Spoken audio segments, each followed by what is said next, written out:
Thank you very much, and I'm really very pleased to be here. Very pleased. I want to just mention to you that though I am going to try and talk a little bit about Nepal as well, my focus will really be on what I have learned from my own experience being an Indian immigrant and from some of the reading and research that I have done. So, an important disclaimer I want to begin with. And just to give you a sense, I'm going to put all of these slides up, but if you look to see, starting from the early part of the 1900s, you can see that there is very, very little immigration from India, over 2,000 in India. Between 1904 and 1920, there were about 7,000 more, mostly coming from Punjab. In the 50s and 60s, there was about 100 immigrants per annum. Okay? Now, things shifted in 1965, and you begin to see exactly why. The reason for these trends is because of immigration policy and immigration law.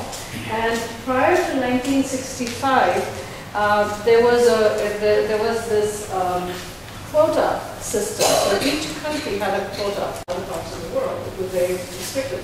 But in 1965, there was an Immigration Reform Act, and this change in policy and rule it led to a real increase in immigration from the Indian subcontinent.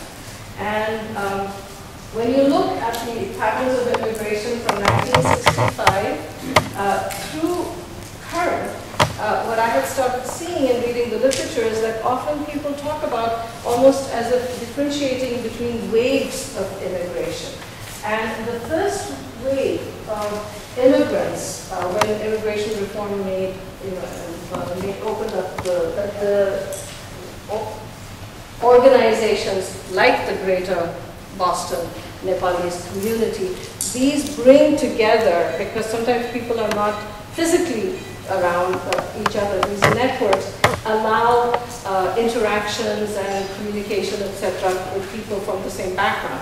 And the function of bonding networks often is to provide that affiliative support, to provide the support that one needs just to feel a sense of belonging.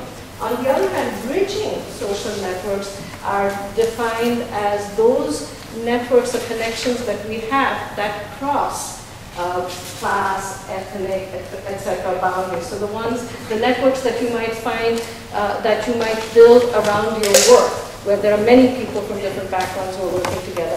Or the networks that you form when you're in school and you come across the parents of all the kids in the class, have not just professional but also more, white collar or working class backgrounds. And when they came, what happened was, partly as a result of it, there were these formations of ethnic enclaves. So settlements where people are coming in because of their ties to other people, not because of the job, but because mom has called the other brother or etc. So they live close by, and so they formed these. They live nearby each other. So you have places like in Chicago, it is I think Devon Street. In New York, there's Jackson Heights, and in New Jersey, there's Edison. They're all high concentrations of Indians living there. And in the Boston area, actually around Waltham, there seems to be, again, a lot of Indian stores.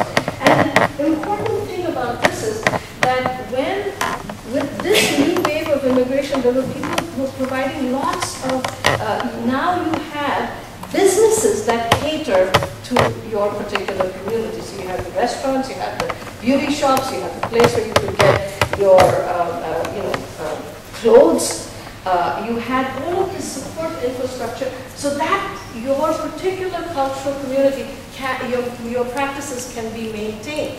So again, such great support for bonding capital, but sometimes at the cost of bridging social capital, because you tend to rely on your... Thank you, Dr. Dante. How are you guys feeling? Sounds Now I'd like to introduce our next panelist, Ms. Vishnumaya Pariyar from Nepal. Vishnumaya Pariyar, founder and president of Empower Dalit Women of Nepal, is a prolific social entrepreneur and a most admired personality in Nepal's Dalits. The so-called low caste are untouchable people who are traditionally marginalized in the society. She has won more than a dozen scholarships and awards and became a rising youth leader in broader Nepalese community. Not just Dalits. Having received a bachelor's degree in social and political system from Nepal and the USA, and a master's degree in international development and social change from Clark University. She now works in the USA as an advocate and counselor on domestic violence, while dedicating the rest of her time in uplifting of Nepal's marginalized people. Thank you so much for inviting me here, especially to Milan and Karanji. I'm so honored to be here today to talk about the my own organization, what it is doing in Nepal. Actually, there will, in my presentation, there will be two parts. As you know, Milan has already talked about what is happening in Nepali community in Boston area. So I don't need to talk about that anymore. But first thing I'll talk about gender and the caste and the children issue in Nepal. I'm so glad that Dr. Mistry touched the caste system part, but she did not talk about that. So I think it is very important and it is very serious social issue in Nepal and India. I'm going to talk about that as well. And then my second part of my presentation will be what is my role to overcome this kind of situation in Nepal and both in USA. So I, as a community advocate, I know what is low caste marriage to high caste.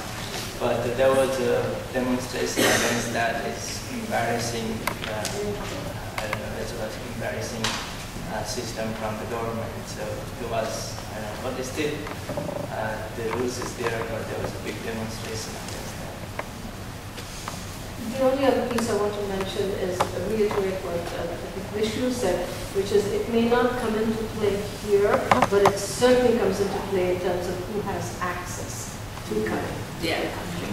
And so that's the way it works. And I think as the immigration has broadened, it has maybe made it easier for others, but then what you begin to see the difference in the settlement patterns. So it is, you might find some of those dynamics may still be working within the ethnic enclaves, but not necessarily among those who immigrated on the professional. But then remember, people who came on the professional category were probably the middle class.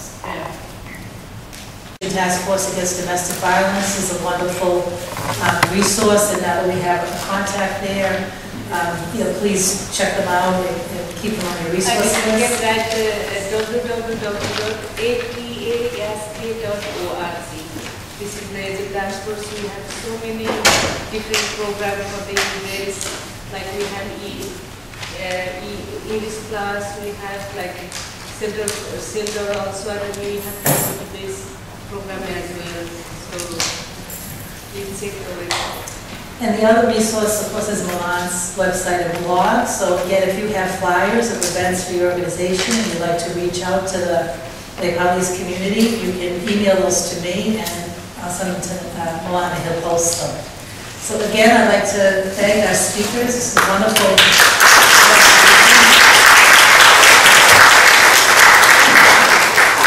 I'd also like to thank we have a whole committee that actually plans these, so to thank the Networking Planning Committee for all the work that was done.